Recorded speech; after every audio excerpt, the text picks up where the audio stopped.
People often say that I am very good at English speaking and I am probably the best non-native English speaker they have ever known. Who say that? Well, some people. And people often ask me on tips on how to speak better in the IELTS. I mean, they obviously have been in the game for a very long time, but there's simply no improvement. They cannot utter a full English sentence without a hitch. I mean, can I just say something here? I really hate it when people ask me for tips on how to speak better. I mean, I never look at them on the internet because they are all bullshit. Tips are bullshit. I did not get to where I am today because I was some, bullshit tips flying around. I get to where I am today because of hours of hard work watching TV and US TV shows like Friends, How I Met Your Mother, and Modern Family. I try to imitate, copy, mimic, emulate them, the way they talk so that I can improve my pronunciation, my grammar, my vocabulary, and everything else. So next time you see me, please don't ask me for tips.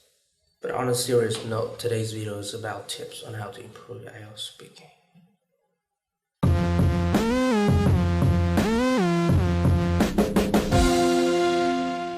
Hey guys, Andy right here. I know there are so many tips on the internet about how you can improve your IELTS speaking, but in my opinion, I think the ultimate tip here is to think in English more often. I know for many people who have to speak in English, they have to translate everything from their mother tongue to English in their head. So that is a very time-consuming process, and if you do not translate fast enough, you will stutter. But when you think in English, you will eliminate all of that. You might not need good vocabulary or grammar right now, but you need to train your mind to think in English more often because that is the key to fluency.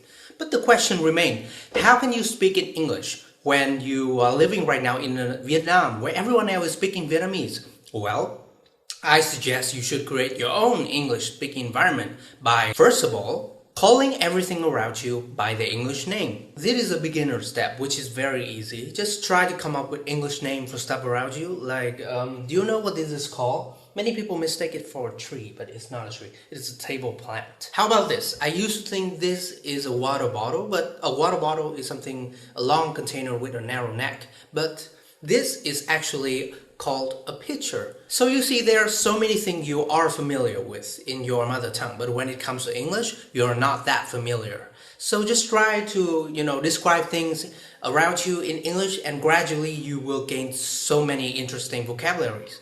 And I know it's difficult, but in a way, at least for me, it's a very fun thing to do because I got the chance to see things from a news perspective.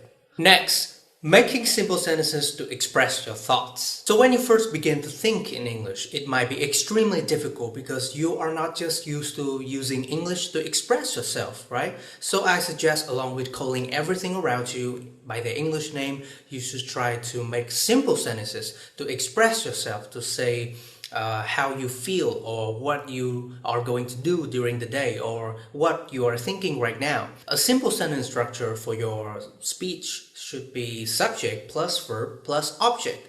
So for your convenience, let's just begin our sentences with the subject I. Let me demonstrate. Right now, I am making a video.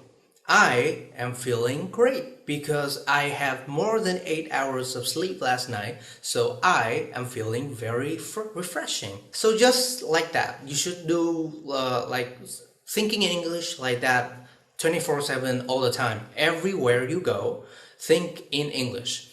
For example, when I wake up, I often think like, this is a great day. I am feeling good and I should go wash my face and brush my teeth.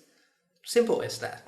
Another way for me to practice thinking in English and speaking more is that I use my personal assistant on my phone, which is Siri, to remind me of different things to do because I'm super forgetful. Hey Siri, remind me this Sunday that I have a wedding to attend.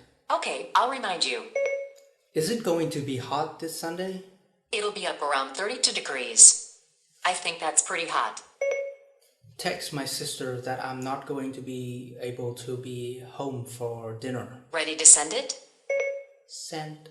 Okay, final note. After all, you should push yourself to speak English even though it is really difficult to break out the habit of thinking and speaking in your mother tongue. Okay, so by now I guess you already know that in order to get better in IELTS speaking, thinking in English is inevitable and very essential.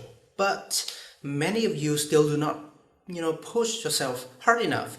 to speak English more and to think in English more. Let me ask you a question. Many of you have learned English for a very long time, but you still cannot speak English in a fluent way. Then do you dare to make a difference here?